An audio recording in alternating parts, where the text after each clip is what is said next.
free. Flashcard trials and the games used throughout the week can be accessed by going to Phonics Play. During lockdown, this can be accessed using the following details. Username Jan21, password home. Some of the games can also be accessed by Googling Odd and Bob Phonics, as there are more games on the Phonics Bloom website. Monday. I want you to start today's lesson by doing a flashcard speed trial looking at 5A graphemes. This is on Phonics Play. Today we're looking at reading verbs that have ing added onto them, the suffix ing. Can you read these words? Try and read the root word and then add ing.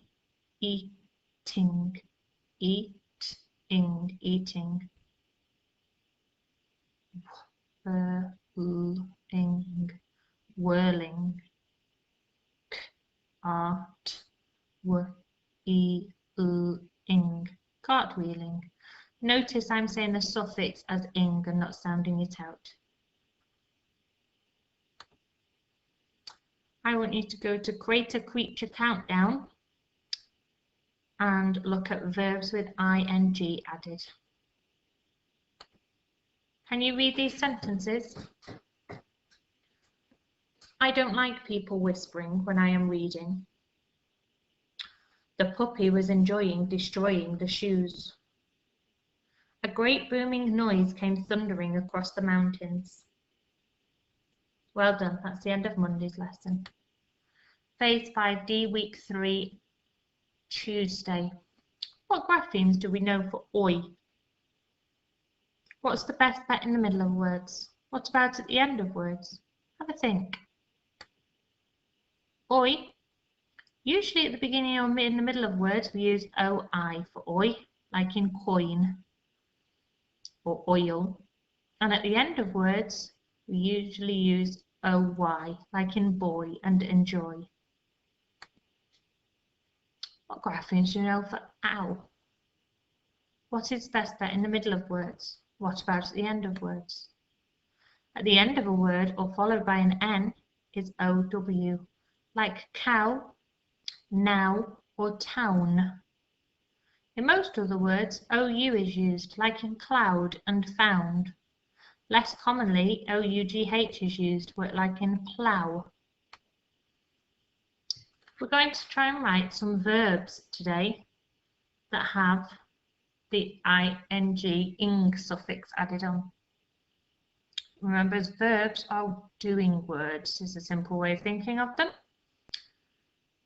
So it's an action word. So to write a verb that has a suffix ing added on. Enjoying, enjoying. Boiling, boiling. Destroying, destroying. Did you get them right? What about these words? Toiling, curling, twirling, burning, squirting, joining, pointing, annoying.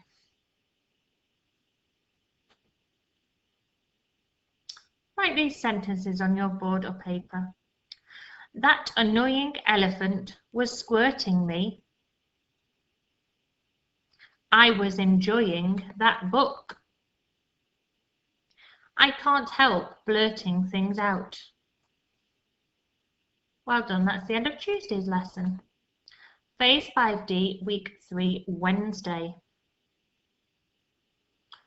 I need a rhyme in extra quick time, and the word I want a rhyme for is...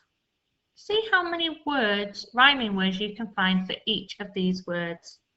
Bat, poor, week, school. Today we're looking at reading the days of the week. Think about where the sound buttons would go and if the word has any tricky bits. Sunday or Sunday. Sunday.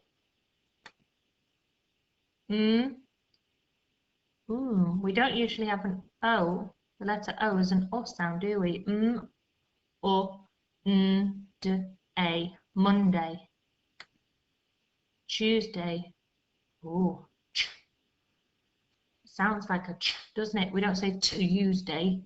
Tuesday. Tuesday. Wednesday is particularly difficult because it's actually, if we think about it, is w-e-d, wed, n-s, nes, d-a, Wednesday. But we don't say Wednesday, we say Wednesday. So we miss out almost the d sound. Thursday, a Thursday. Friday, Friday, Friday. I makes it the letter I, making the I sound there. Saturday, a Saturday. Read the days of the week. Thumbs up or thumbs down. Read the sentences and have a think. Monday is the first day of the school week. Saturday and Sunday make up the weekend. Wednesday has more letters than any of the other days. Well done, that's the end of Wednesday's lesson. Phase 5D, week 3, Thursday. Revisit and review. I want you to look at the Cheeky Chimps game, looking at the ch sound on Phonics Play. Today we're reading verbs that have had added onto them. Again, it's a suffix. Look at these verbs, sound talk them, then blend to read the verb. Sing, sing. List, listen.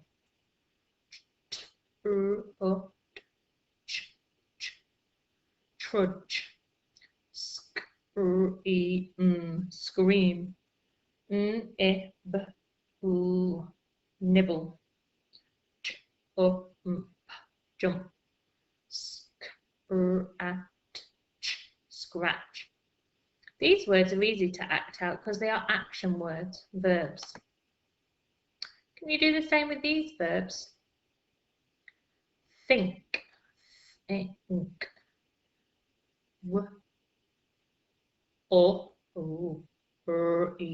Worry. Not easy to sound talk. Guess. Guess. Again, not easy to sound talk. And decide. These are actions that we take inside our heads, so they're harder to act out. What about these verbs? Can, is, am, was, and will. These words are also verbs because they describe a state of being, but they are very hard to act out on their own. We can add an ending to turn the verb into a name for a person or thing, a noun, that does that action. So, for example, you jump, so you are a jumper. Someone that jumps is called a jumper. You teach, so you are a teacher. You can find a game about adding to verbs by Googling it. Read these sentences. A teacher also has to be a learner. The farmer was a very hard worker.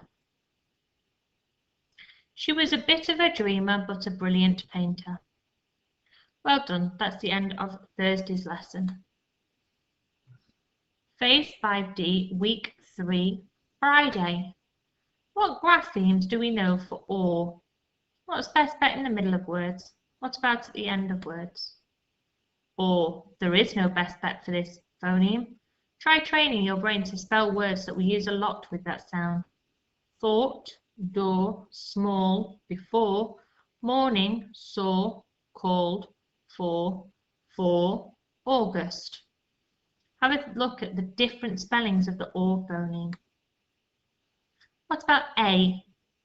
What is the best bet in the middle of words? And what about the end of words? In the middle of a word, the split digraph AE is the best bet, like in snake. At the end of a word, AY is best, like in day or play. Rare graphemes for the A sound are A on its own for apron, E-I-G-H for ate, E-Y, they, E-I, vein, A-I-G-H, straight, and E-A, great. We're looking today at spelling verbs that have had ER added on to turn them into a noun. So remember, a verb is an action word, a noun is a naming word. Try and spell these words. Player, walker, charmer. Did you get them right? What about these words? Waiter, painter, burner, speaker, heater, hunter. And finally, can you write these sentences? The walker would not slow down. The trainer was ready for the big race. This dragon was a bit of a charmer. Well done. That's the end of phase 5D, week